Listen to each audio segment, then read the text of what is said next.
TV నేను విచి ముందుగా headlines చూద్దాం.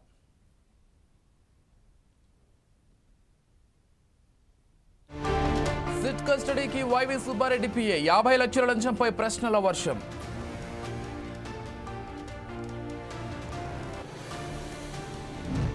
టీటీడీ మాజీ ఏవీఎస్ఓ మృతిపై దర్యాప్తు ముమ్మరం. సతీష్ ఆత్మహత్య హత్య అనే కోణంలో విచారణ.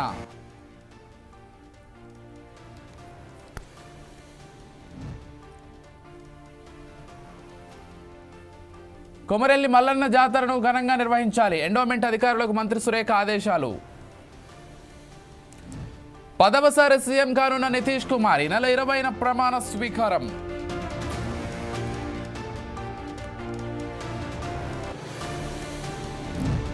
మరణశిక్షపై స్పందించిన షేక్ హసీనా పక్షపాతంతో కూడిన రాజకీయ కుట్రగా విమర్శ.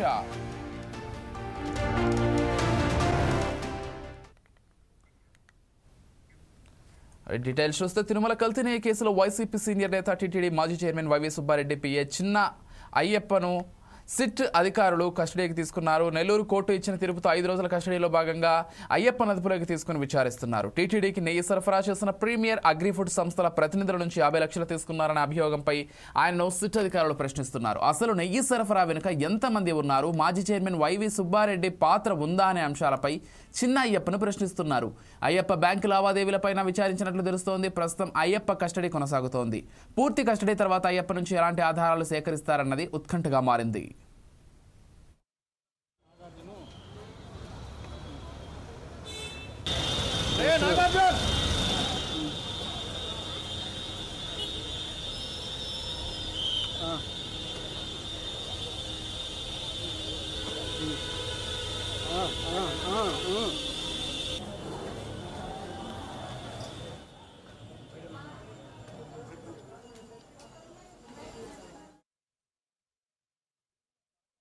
కేసులో ప్రత్యక్ష సాక్షి టీటీడీ మాజీ అధికారి సిఐ సతీష్ కుమార్ మృతి కేసు దర్యాప్తు కొనసాగుతోంది. టీటీడీ మాజీ AVSO GRP CI Satish Kumar అనుమానాస్పద మృతిపై పోలీసులు హత్య కోణంలో దర్యాప్తు చేస్తున్నారు. సతీష్ హత్యకు గురై ఉంటాడని భావిస్తున్న విచారణను పోలీసులు వేగవంతం చేశారు. ఇప్పటికే 10 ప్రత్యేక బృందాలతో దర్యాప్తు కొనసాగుతోంది. సతీష్ ప్రయాణించిన రాయలసీమ ఎక్స్ప్రెస్లోని ప్రయాణికులను విచారించేందుకు పోలీసులు సిద్ధమయ్యారు. ఇక మరోవైపు చెన్నై ఎగ్మోర్ ఎక్స్ప్రెస్ రైలులో పోలీసులు మరోసారి సీన్ రీకన్స్ట్రక్షన్ చేశారు. గుత్తి రైల్వే స్టేషన్ వద్ద మనిషి రూపంలో ఉన్న 3 బొమ్మలను ట్రైన్లో ఎక్కించారు. అనంతరం వాటిని ఫస్ట్ క్లాస్ టు టైర్ 3 బోగిల్లోని డోర్ల వద్దకు తీసుకెళ్లారు. అనంతరం ఇన్స్పెక్టర్ సతీష్ కుమార్ మృతదేహం పడిన ప్రదేశం రాగానే వాటిని రైలు నుంచి తోసేశారు. ట్రైన్లో నుంచి కింద పడిన బొమ్మలు ఎన్ని మీటర్ల దూరంలో పడిపోయాయనే విషయాన్ని పోలీసులు పరిశీలించారు. ఈ మొత్తం సీన్ రీకన్స్ట్రక్షన్ పోలీసులు డ్రోన్ కెమెరాల ద్వారా చిత్రీకరించారు. ఏఎస్పీ రోహిత్ కుమార్ చౌదరి పర్యవేక్షణలో ఈ సీన్ రీకన్స్ట్రక్షన్ జరిగింది. ఇక రాయలసీమ ఎక్స్ప్రెస్ ఏసీ బోగీలో సతీష్ ప్రయాణించారు. ఈ నేపథ్యంలో ఏసీ బోగీల్లో ఉన్న వారి వివరాలు సేకరించి పోలీసులు ఆరా తీస్తున్నారు. స్లీపర్ జనరల్ బోగీల్లోని వారిని కూడా విచారించే అవకాశం ఉన్నట్లు తెలుస్తోంది. సతీష్ ఆత్మహత్య చేసుకోవడానికి దూకాడా లేక ఎవరైనా తోసేసి ఉంటారని పోలీసులు దర్యాప్తు చేస్తున్నారు. అందులో భాగంగా సతీష్ కుమార్ అసలు సీటు ఎందుకు మారారు, బెర్త్లో పడుకోకుండా బోగీ డోర్ దగ్గరకు ఎందుకు వెళ్లి ఉంటారు, సతీష్ అలా వెళ్లేటప్పుడు ఎవరైనా గమనించారా అనే వివరాలు సేకరిస్తున్నారు.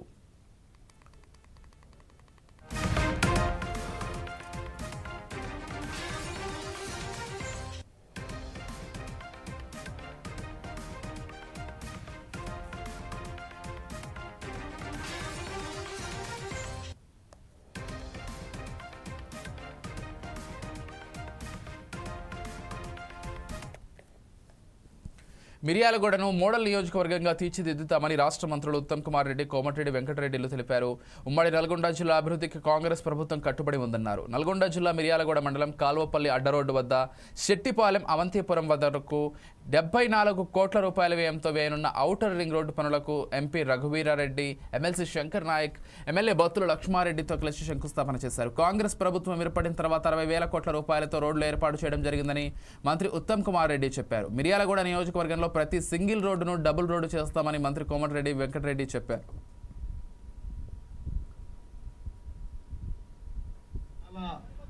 అత్యంత ముఖ్యమైన కేబినెట్ సమావేశం ఉంది.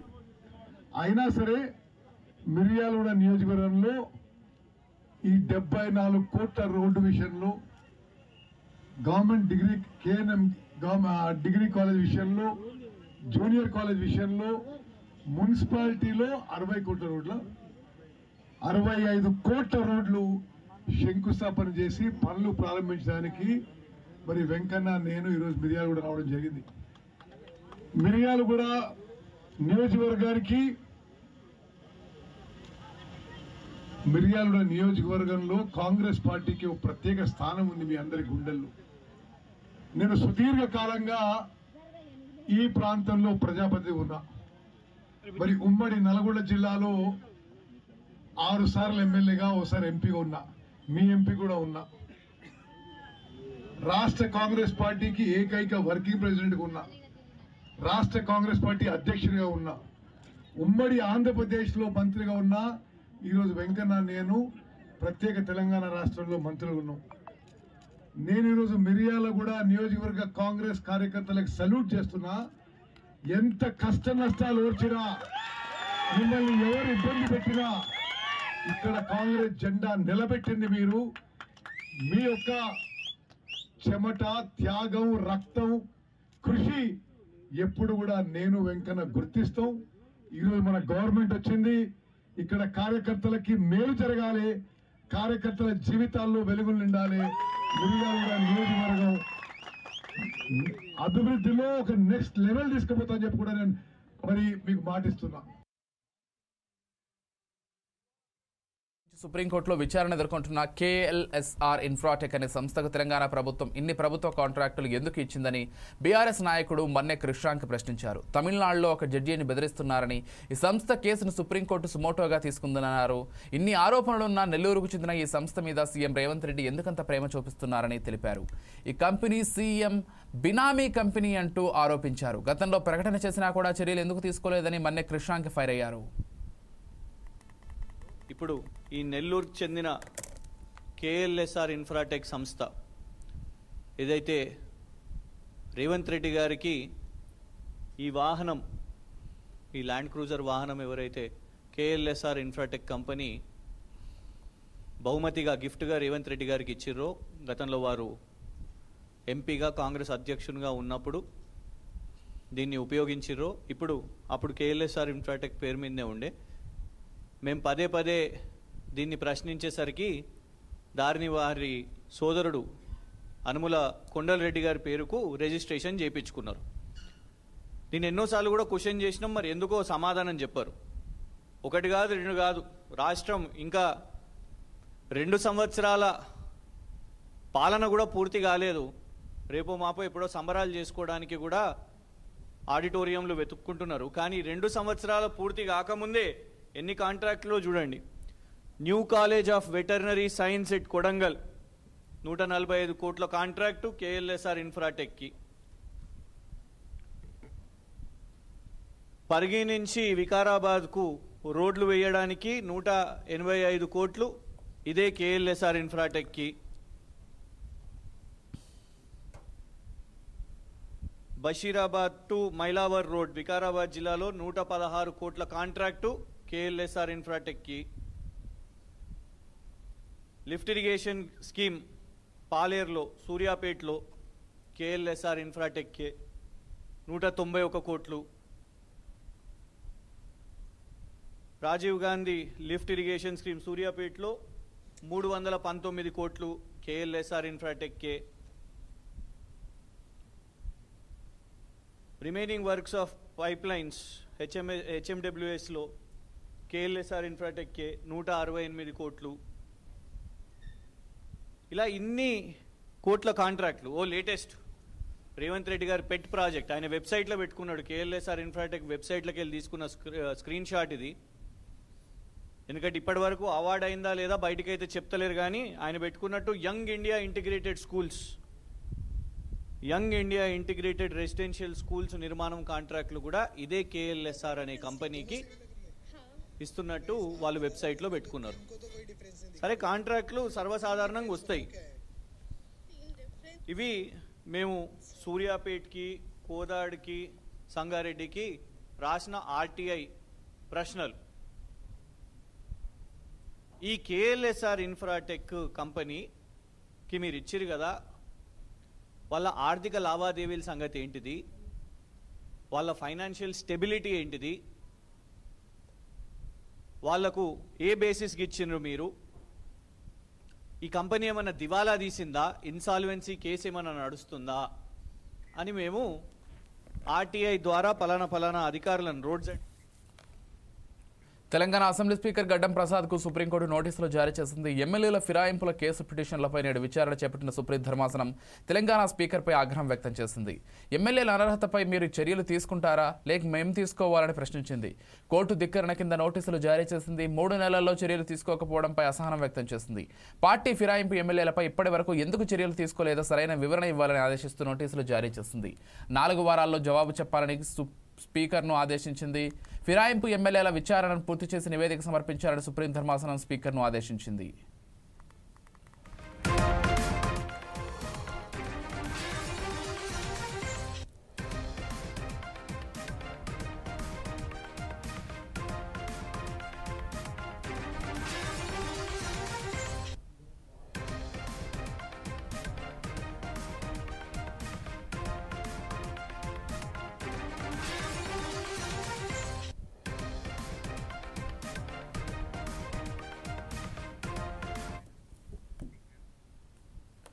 తెలంగాణ జాగృతి అధ్యక్షురాలు కవిత కాంగ్రెస్ పార్టీ ట్రాప్లో పడ్డారని బీఆర్ఎస్ ఎమ్మెల్యే కేపీ వివేకానంద అన్నారు. జూబ్లీహిల్స్ ఉప ఎన్నిక ఫలితాల తర్వాత ఆమె వ్యంగ్యంగా పోస్టులు పెట్టి ఎవరిని సంతోషపెడుతోందని ప్రశ్నించారు. కవితకు గత 10 ఏళ్లలో ఎంపీగా ఎమ్మెల్సీగా పదవులు అనుభవించినప్పుడు కనిపించని సమస్యలు ఇప్పుడే కనిపిస్తున్నాయంటూ నిలదీశారు. ఆమె ఎవరికి ప్రయోజనం కలిగించడానికి, ఏ పార్టీకి లాభం చేకూర్చడానికి ఇలాంటి వ్యాఖ్యలు చేస్తున్నారంటూ ఫైర్ అయ్యారు.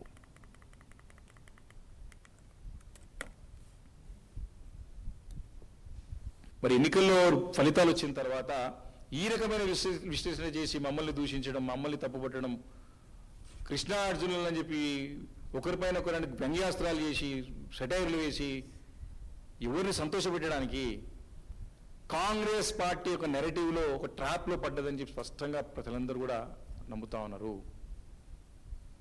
ఆశ్చర్యం అంటే ఆశ్చర్యం కలుగుతా ఉన్నది, ఆశ్చర్యాన్ని కలిగిస్తూ ఉన్నాయి. అసలు 10 సంవత్సరాల కాలం పాటు వారు ఎంపీగా ఎమ్మెల్సీగా మరి పదవిలో ఉన్నప్పుడు కనబడే తప్పులు ఈరోజు ఎందుకు కనిపిస్తున్నాయి అని ఒక ప్రశ్న తెలంగాణ సమాజం అందరి మనసులో ఉత్పన్నమవుతామన్న సంగతి నేను సందర్భం గుర్తు చేస్తా ఉన్నాను. వారు ఎవరికి సంతోషపెట్టడానికి, ఎవరికి ప్రయోజనం కలిగించడానికి, ఏ పార్టీకి లాభం చేకూర్చడానికి ఈ వ్యాఖ్యలు చేస్తుందో ఒక్కసారి కవితక్క గారు ఆత్మవిమర్శ చేసుకోవాల్సిన అవసరం ఉందని చెప్పేసి ఈరోజు బీఆర్ఎస్ పార్టీ అభిప్రాయపడుతూ ఉన్నది. మరి ఎన్నికల్లో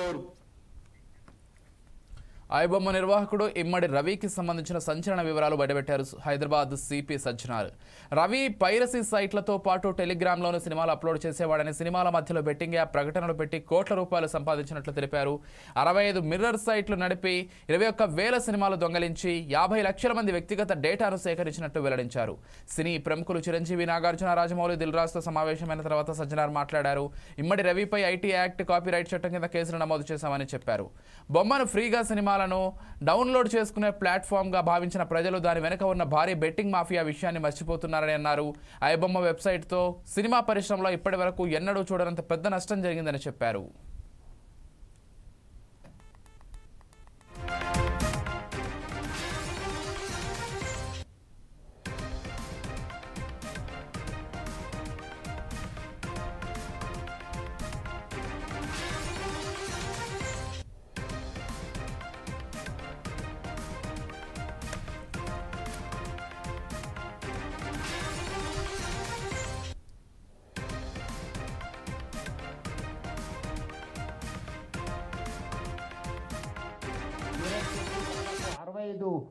మిర్రర్ వెబ్సైట్స్ని ఆయన రన్ చేసేవాడు. ఆయన ఒక మొత్తం ఆయనని ఇన్వెస్టిగేట్ చేసిన తర్వాత ఆయన దగ్గర ఉన్న హార్డ్ డిస్క్ అంతా రికవర్ చేసిన తర్వాత దాదాపు 21,000 సినిమాస్ ఆయన హార్డ్ డిస్క్లో పెట్టడం జరిగింది. మొత్తము పాత ఫిలిమ్స్ అయిన గాడ్ ఫాదర్ మీ అందరు కూడా తెలుసు, చారిత్రాత్మక ఐతిహాసిక ఫిలిం అయిన గాడ్ ఫాదర్ అంటే 1972లో ప్రొడ్యూస్ అయిన ఆ మూవీ నుంచి మొన్న వచ్చిన ఓజీ మూవీ దాకా కూడా ఆయన దగ్గర ఈ ఒక్క హార్డ్ డిస్క్లో ఉండడము మనము చూశాను. మొత్తము బాలీవుడ్, టాలీవుడ్ అందరు కూడా ఈయన చాలా మూవీస్ ఆయన దగ్గర ఉంది, చాలా నష్టం జరగడం జరుగుతుంది. అదేవిధంగా ఆయన ఇప్పటిదాకా ఒక 20 crores సంపాదన చేశారని చెప్పి ఆయన వెల్లడించారు. మనం దాంట్లో 3 కోట్ల రూపాయలు మనము సీజ్ చేయడం జరిగింది. అది ఇంకా మనం ఆయన ఫైనాన్షియల్ డీటెయిల్స్, ఆయన మనీ లాండరింగ్ ప్లస్ ఏం చేశారు, ఎక్కడెక్కడ చేశారు, ఈ ర్యాకెట్లో మొత్తం ఏముందని తెలుసుకోవడానికి ఆయన పోలీస్ కస్టడీ కూడా మనం అడగడం జరిగింది. అది వచ్చిన తర్వాత కూడా ఇంకా మనము ఆయన దగ్గర ఉన్న విషయపైన మనం రాపట్టుకోవడానికి మా వంతు కృషి చేయడం జరుగుతుంది.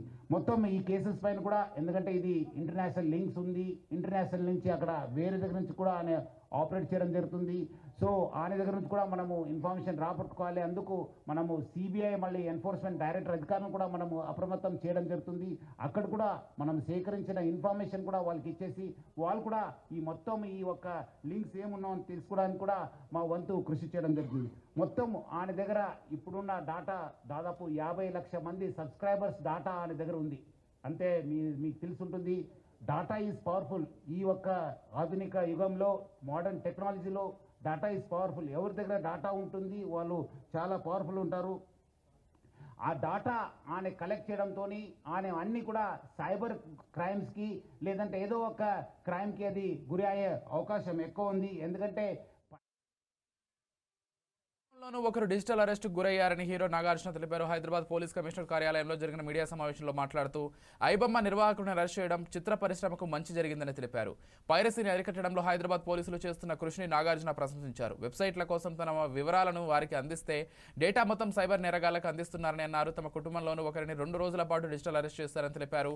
అయితే పోలీసులకు సమాచారం ఇచ్చేలోపు వారు తప్పించుకున్నారని నాగార్జున తెలిపారు. ఉచితంగా సినిమా వెబ్సైట్లలో చూస్తున్నామని భావిస్తే అది సైబర్ నేరగాళ్లకు సహకరించినట్లే అవుతుంది నాగార్జున చెప్పారు. మా ఇంట్లో కూడా, మా ఫ్యామిలీలో కూడా just about 6 months back 7 months back ఇదే జరిగింది. ఆల్మోస్ట్ ఇంట్లో ఫ్యామిలీ మెంబర్ని ఒక డిజిటల్ అరెస్ట్లో ఆల్మోస్ట్ 2 days పెట్టారు. ఇదే సేమ్ ఒక ఆర్గనైజేషన్ ఇస్ డన్ సో వాళ్ళు ట్రాక్ చేస్తారు, వీక్నెస్ చూసుకుంటారు, ఎలా పట్టుకోవాలి, వీళ్ళని ఎలా చేయాలి అని చేసి, and they have all the details, credit card account details, everything. And కేవలం మనం తెలియకుండా ఏదో ఒక వెబ్సైట్ ఏదో దొరికింది, ఇది ఇంట్రెస్టింగ్గా ఉందని చెప్పి వెళతాం. ఇది సినిమాలు చూపించడం అనేది it is a big trap. అది వాళ్ళకేదో మీకు ఫ్రీగా సినిమాలు చూపించాలని కాదు, వాళ్ళకి దీని వెనకాల చాలా పెద్ద ప్లాన్ ఉంది. To make thousands of crores. This 20 crores అన్న సజ్జనార్ గారు అన్నది is a very small amount వాళ్ళకి.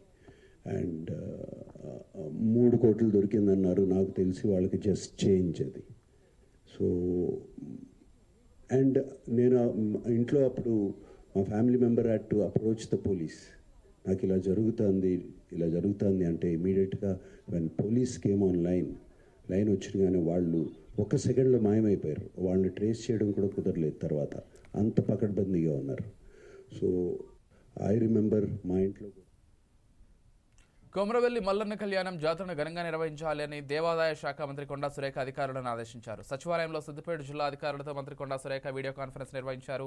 రివ్యూ సమావేశంలో స్థానిక MLA Palla Rajeshwar Reddy, endowment principal secretary Sailaja Ramaiyer, commissioner Harish పాల్గొన్నారు. ఈ సందర్భంగా డిసెంబర్ 14 ఉదయం 10:45 శ్రీ మల్లికార్జున స్వామివారి కళ్యాణం నిర్వహిస్తున్నట్లు తెలిపారు. భక్తుల సౌకర్యార్థం అన్ని శాఖల సమన్వయంతో పనిచేయాలని మంత్రి సురేఖ దిశానిర్దేశం చేశారు. దేవాదాయ శాఖ ఇతర నిధులతో ఆలయ ప్రగతికి చేపడుతున్న పనులపై మంత్రి సురేఖ ఆరా తీశారు.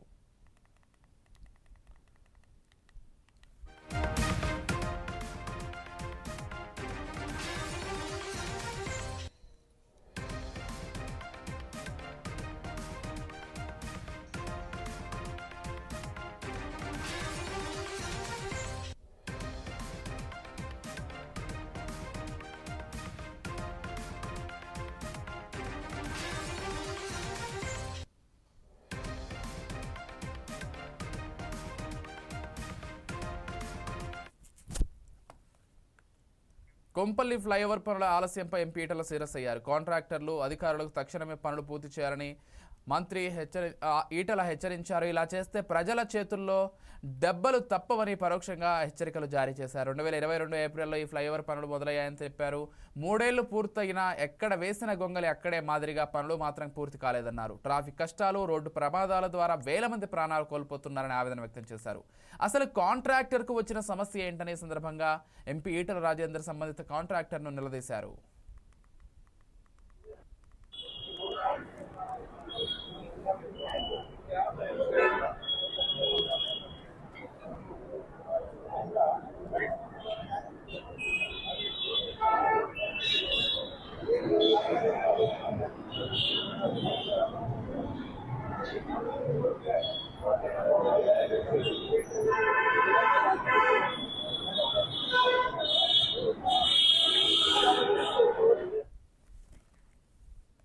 విశాఖ వేదికగా నిర్వహించిన 30వ సిఐఐ భాగస్వామ్య సదస్సు విజయవంతమైందని జనసేన కార్పొరేటర్ మూర్తి యాదవ్ అన్నారు.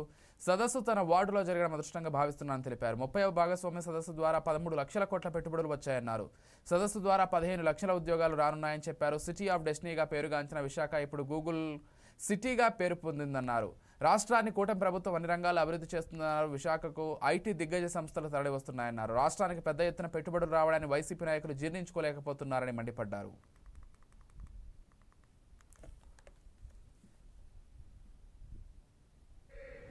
ఒక్క ఏడాదైనా సరే జాబ్ క్యాలెండర్ ని రిలీజ్ చేశాడా? ఆయన ఇచ్చిన మాట నిలబెట్టుకున్నాడా?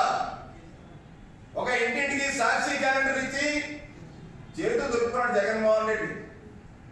నారా లోకేష్ గారు సమ్మిట్ ముందు 5 కంపెనీలకి గుంపు చేశారు. డేటా కంపెనీలు, అలాగే ఆర్టిఫిషియల్ ఇంటెలిజెన్స్ కంపెనీలు వస్తున్నాయి. 47 ఐటీ కంపెనీలతో పాటు ఒప్పందాలు చేసుకున్నటువంటి రాష్ట్ర ప్రభుత్వం రాష్ట్రంలోని విశాఖ, తిరుపతి, అమరావతిలో ఐటీ రెవల్యూషన్ తీసుకొస్తా ఉన్నారు. ప్రజల్ని దోచుకోవడం, దాచుకోవడమే వైసీపీకి ఒక నినాదం. అటువంటిది ఇంటర్నేషనల్ స్థాయిలో ఇంటర్నేషనల్ హోటల్స్ ని వైజాగ్ లో స్థాపించడానికి టూరిజం రంగంలో అనేకమైనటువంటి ప్రణాళికలు రూపొందించి రిఫార్మ్ తీసుకొచ్చినటువంటి ఘనత కూడా ప్రభుత్వం. ఇంటర్నేషనల్ హోటల్ ఇవాళ వైజాగ్ తీసుకొస్తుంది కూటమి ప్రభుత్వం. అయితే ఆనాడు జగన్మోహన్ రెడ్డి ఏం చేశారండి? మీ అందరికీ తెలుసు. వైసీపీ ప్రభుత్వం కాకినాడ జిల్లా ప్రతిపాడు నియోజకవర్గం కాంగ్రెస్ పార్టీ కోఆర్డినేటర్ నీరుకొండ సత్యనారాయణ పార్టీకి రాజీనామా చేశారు. తన వ్యక్తిగత కారణాల వల్ల పార్టీ ప్రాథమిక సభ్యత్వానికి కాంగ్రెస్ పార్టీ ప్రతిపాడు నియోజకవర్గ కోఆర్డినేటర్ పదవికి రాజీనామా చేస్తున్నానని తెలిపారు. 30 సంవత్సరాలుగా క్రియాశీలక రాజకీయాల్లో ఉన్నారని నీరుకొండ సత్యనారాయణ అన్నారు. ఇప్పటివరకు తనకు అన్ని విధాలుగా సహకరించిన ప్రతిపాడు నియోజకవర్గ ప్రజలకు ధన్యవాదాలు తెలిపారు. తన కార్యకర్తలు, అభిమానుల అభిష్టం మేరకు భవిష్యత్తు కార్యాచరణ ప్రకటిస్తానని చెప్పారు. అలాగే ఏలేశ్వరం మండల ప్రజానీకానికి, ప్రతిపాడు నియోజకవర్గ ప్రజానీకానికి మొత్తానికి నీరుకొండ సత్యనారాయణ అని నేను ధన్యవాదాలు తెలియజేసుకుంటూ, గత 30 సంవత్సరాలుగా ప్రజలకు అందుబాటులో ఉండి ప్రజలు నన్ను నిలబెట్టిన పదవులు అనుభవిస్తూ అనేకమైనటువంటి కార్యక్రమాలను, ప్రజలకు మన్నలను పొందే కార్యక్రమాలను చేయడం జరిగింది. ప్రస్తుతం కాంగ్రెస్ పార్టీ నన్ను ఎంతో గౌరవంగా చూసి గడిచిన ఎన్నికల్లో నాకు సీట్ ఇచ్చి నిలబెట్టినందుకు కూడా వారికి ధన్యవాదాలు తెలియజేస్తున్నాను.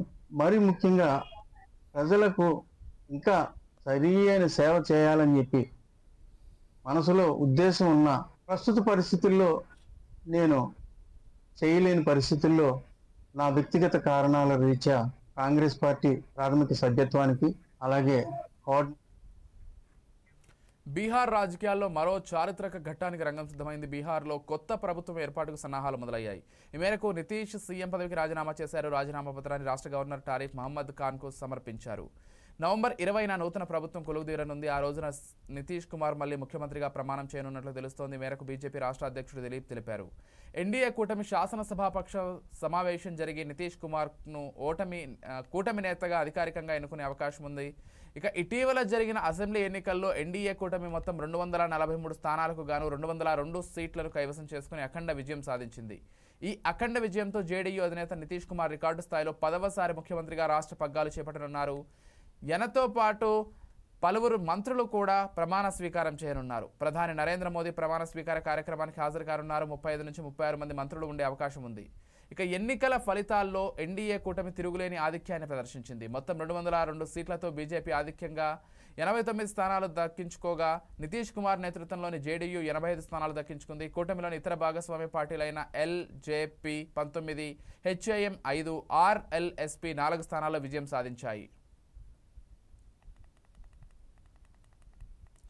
आम चुनाव सफलतापूर्वक संपन्न हो चुका है और नए विधायक चुन लिए गए हैं।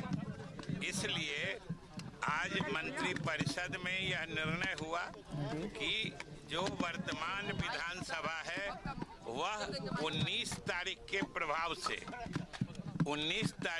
प्रभाव से वर्तमान विधानसभा को विघटित करने की अनुशंसा कैबिनेट ने की है, जो मुख्यमंत्री जी के माध्यम से मुख्यमंत्री जी के द्वारा अभी महामहिम को दे दिया गया है कि 19 तारीख के प्रभाव से वर्तमान विधानसभा का विघटन किया जाए। ये पहला प्रस्ताव था। दूसरा प्रस्ताव था कि पूरे कार्यकाल में, वर्तमान सरकार के पूरे कार्यकाल में बिहार के सभी पदाधिकारियों और कर्मियों ने जो सकारात्मक सहयोग दिया है, सरकार के नीतियों और कार्यक्रमों का सफलतापूर्वक। కాకినాడ జిల్లా తుని పట్టణంలో గణపతి నగర్ పార్కు సమీపంలో అనుమతి పొందిన లేఅవుట్లో కొందరు కబ్జాదారులు కన్నువేశారని స్థానికులు ఆరోపిస్తున్నారు. అయితే పార్కు చుట్టూ ఉన్న 4 రోడ్లపైన కబ్జాదారులు మట్టి వేసే ప్రయత్నం చేస్తున్నారని ఆరోపించారు. పార్కుని గత ప్రభుత్వం ఎంతో అభివృద్ధి చేసిందని స్థానికులు తెలిపారు. అయితే పెద్ద ఎత్తున మట్టి వేయడంతో ఆ ప్రాంతంలో ముంపుకు గురయ్యే అవకాశం ఉందని ఆవేదన వ్యక్తం చేస్తున్నారు. ఈ విషయంపై తుని పురపాలక సంఘంలో ఫిర్యాదు చేసినప్పటికీ ఎలాంటి చర్యలు తీసుకోలేదన్నారు.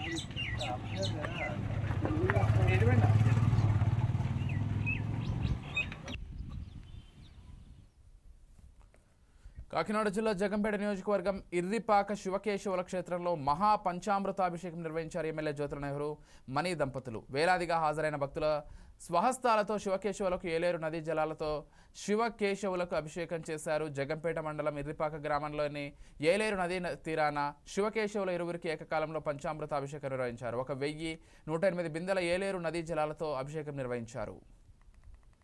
లింగేశ్వర స్వామిని మనం ప్రతిష్ఠించాము. కోటి లింగేశ్వర స్వామికి,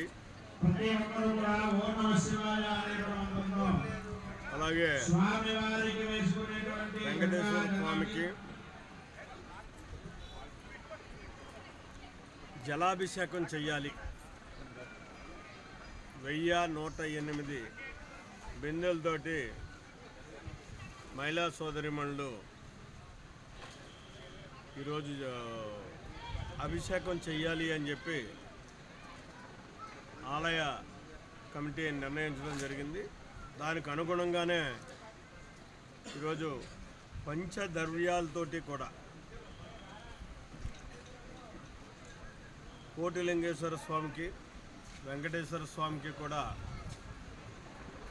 పంచద్రవ్యాలతోటి అభిషేకం పూజా కార్యక్రమం పూర్తయిన తర్వాత ఇప్పుడు 1108 బిందెలతోటి జలాభిషేకం చేయడం జరుగుతుంది. పవిత్ర యాలా నదిలో ఉన్నటువంటి జలాన్ని తెచ్చి అభిషేకించడం జరుగుతుంది. ఇది ఒక ప్రశస్తమైనటువంటి మాసం. శ్రీకాళహస్తీశ్వర ఆలయంలో కార్తీక శోభ సంతరించుకుంది. నిన్న కార్తీక సోమవారం ఆఖరి వారం కావడంతో భక్తులు పోటెత్తారు. తెల్లవారుజామున 4 గంటల నుంచి భక్తులు స్వామిని దర్శించుకున్నారు. క్యూ లైన్లో వేచి ఉన్న భక్తులకు ఎటువంటి ఇబ్బంది లేకుండా చూసుకుంటున్నారు ఆలయ అధికారులు.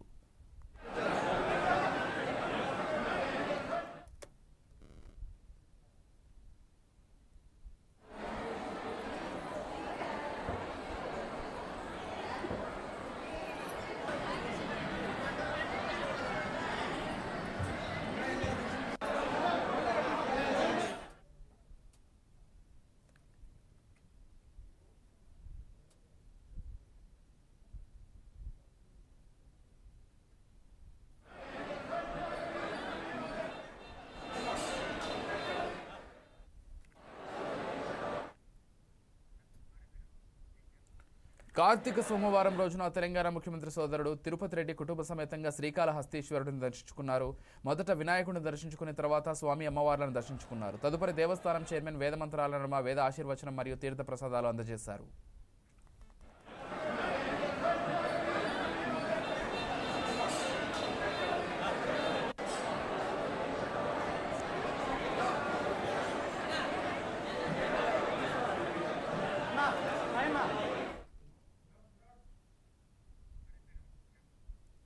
We bulletin updates. Keep watching Foresights TV.